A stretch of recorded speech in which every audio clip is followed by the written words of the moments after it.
Assalamualaikum warahmatullahi wabarakatuh. Saya Nuzara Maulina. Saya akan menjelaskan materi psikologi pendidikan dan pembelajaran tentang kesulitan belajar pada anak disleksia yang diampu oleh Ibu Nia Anggri Noveni, SPSI-MA. Yang pertama, pendidikan dapat diperoleh di mana saja, kapan saja, dan dengan siapa saja. Salah satu kunci kesuksesan seseorang dalam pendidikan adalah belajar. Selanjutnya ada definisi belajar. Apa sih belajar itu? Belajar merupakan kegiatan yang dilakukan dengan sengaja atau tidak sengaja oleh setiap individu, sehingga terjadi perubahan dari yang tidak tahu menjadi tahu, dari yang tidak bisa berjalan menjadi bisa berjalan, dari yang tidak bisa membaca menjadi bisa membaca, dan masih banyak hal lainnya. Belajar adalah suatu proses perubahan individu yang berinteraksi dengan lingkungan sekitarnya ke arah yang baik maupun tidak baik. Dalam belajar, setiap individu mempunyai kesulitan belajar yang berbeda.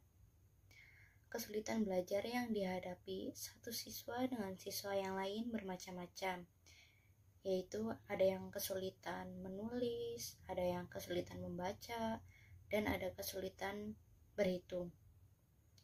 Kesulitan belajar yang paling mendasar dari semua kesulitan belajar yaitu kesulitan belajar membaca, atau bisa disebut dengan disleksia. Selanjutnya ada definisi disleksia. Apa sih disleksia itu? Disleksia merupakan sebuah bentuk kesulitan belajar spesifik yang dialami seseorang dalam kegiatan membaca. Secara individu, tingkat kefasihan mereka dalam membaca lebih rendah dari yang diharapkan. Namun intelijensi mereka normal, bahkan di atas rata-rata. Penderita disleksia akan kesulitan dalam mengidentifikasi kata-kata yang diucapkan dan mengubahnya menjadi huruf atau kalimat. Selanjutnya, membaca merupakan salah satu dari 4 keterampilan berbahasa yang harus dimiliki oleh seorang siswa, di samping 3 keterampilan berbahasa lainnya seperti menyimak, berbicara, dan menulis. Kesulitan membaca dapat mengakibatkan ketidakmampuan siswa dalam berbagai mata pelajaran sehingga nilai belajar siswa menjadi rendah. Disleksia tergolong gangguan saraf pada bagian otak yang memproses bahasa dan dapat dijumpai pada anak-anak maupun orang dewasa. Selanjutnya ada faktor-faktor yang mempengaruhi disleksia. Apa saja sih faktor-faktornya? Yang pertama ada faktor internal yang meliputi minat baca. Minat baca adalah suatu hal timbul secara sadar dalam diri seorang anak. Kemudian ada motivasi. Kegiatan belajar mengajar di dalam kelas akan berjalan dengan lancar apabila dalam diri siswa terdapat motivasi belajar yang besar. Kemudian ada kepemilikan minat baca. Keterampilan berbahasa ada 4, yaitu membaca, berbicara, menyimak, dan menulis. Semuanya harus dilakukan agar keterampilan membaca dapat dimiliki oleh siswa dengan baik. Yang kedua ada faktor eksternal, sebagaimana lingkungan yang mendukung siswa agar mencintai kegiatan membaca. Hal ini dapat dilakukan dengan fasilitas yang memadai. Selanjutnya ada upaya penanganan yang dapat dilakukan pada anak yang mengalami disleksia. Apa saja sih upaya penanganannya? Yang pertama, menggunakan media belajar yang menarik dan efektif. Yang kedua, meningkatkan rasa percaya diri dan motivasi pada anak yang mengalami disleksia. Yang ketiga, jangan pernah menyalahkan anak terhadap kondisi apapun yang dialaminya. Dan yang terakhir, memberikan program khusus membaca remedial. Selanjutnya ada metode pengajaran membaca bagi anak yang mengalami disleksia. Yang pertama, metode Vernal. Vernal telah mengembangkan suatu metode pengajaran membaca multisensoris yang sering dikenal sebagai metode visual, auditori, kinestetik, dan taktil. Yang kedua, metode Gillingham. Metode Gillingham merupakan pendekatan terstruktur taraf tinggi yang memerlukan 5 jam pembelajaran selama 2 tahun. Anak diarahkan pada belajar berbagai bunyi huruf dan perpaduan huruf-huruf tersebut. Yang selanjutnya ada metode analisis Glass.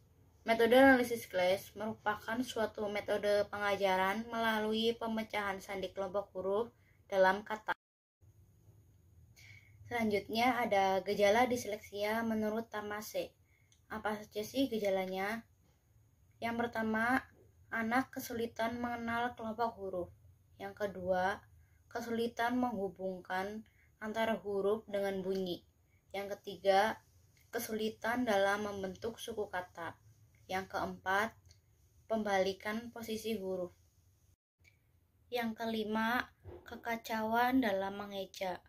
Yang keenam, keraguan dalam mengucap kata. Dan yang terakhir, kurang memahami arti kalimat. Kemudian ada studi kasus. Mita adalah seorang anak yang pendiam dan pemalu. Di kelas, Mita tidak memiliki banyak teman. Teman-temannya banyak yang tidak mau bermain dengannya karena jarangnya si Mita berbicara. Mita sangat lambat dalam membaca. Ketika guru memberikan tugas membaca kepada Mita, maka teman-temannya akan mengeluh karena Mita bisa menghabiskan banyak waktu untuk mengeja tulisan dan lagi suaranya yang sangat pelan sehingga guru dan teman-temannya di kelas tidak bisa mendengarnya. Mita sering tidak yakin dalam mengucapkan huruf saat membaca. Kualitas tulisannya juga kurang baik dan selalu ada huruf yang kurang dalam suatu kalimat. Selain itu, Mita sulit dalam mengikuti perintah yang diberikan oleh guru. Mita berada di dalam keluarga yang menengah ke atas. Kedua orang tuanya bekerja di bank, yang mana banyak waktu yang tersita di kantor daripada waktu mereka bersama Mita. Sebagai seorang ibu, ibunya Mita jarang memiliki waktu untuk menemani Mita belajar.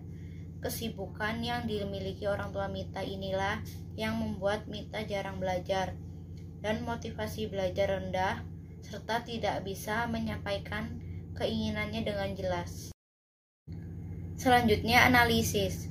Tindakan guru dalam menghadapi anak kesulitan belajar membaca harus dilakukan dengan baik. Guru selalu berusaha mengajak siswa untuk berinteraksi di saat pelajaran. Guru tidak mendiskriminasikan siswa dengan anak-anak yang lain.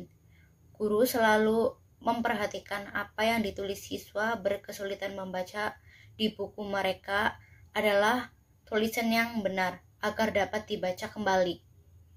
Siswa yang mengalami kesulitan membaca adalah hanya sebagian kecil dari apa yang guru harus perhatikan dalam kelas.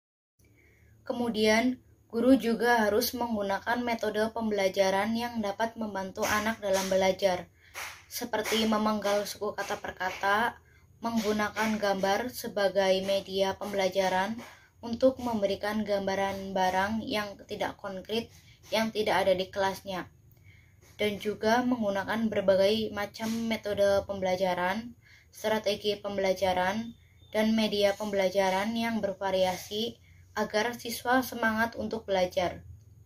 Hambatan terbesar dalam upaya mengatasi kesulitan membaca pada siswa adalah kurangnya motivasi dari diri siswa untuk belajar membaca dan kerjasama antara orang tua dengan pihak sekolah. Kemudian ada kesimpulan. Kesimpulannya, faktor penyebab kesulitan membaca pada siswa diantaranya faktor intelijensi, kurikulum pelajaran yang sangat padat, harapan guru dan orang tua yang sangat tinggi, dan kurangnya perhatian, serta kerjasama dari pihak keluarga terhadap proses belajar anak.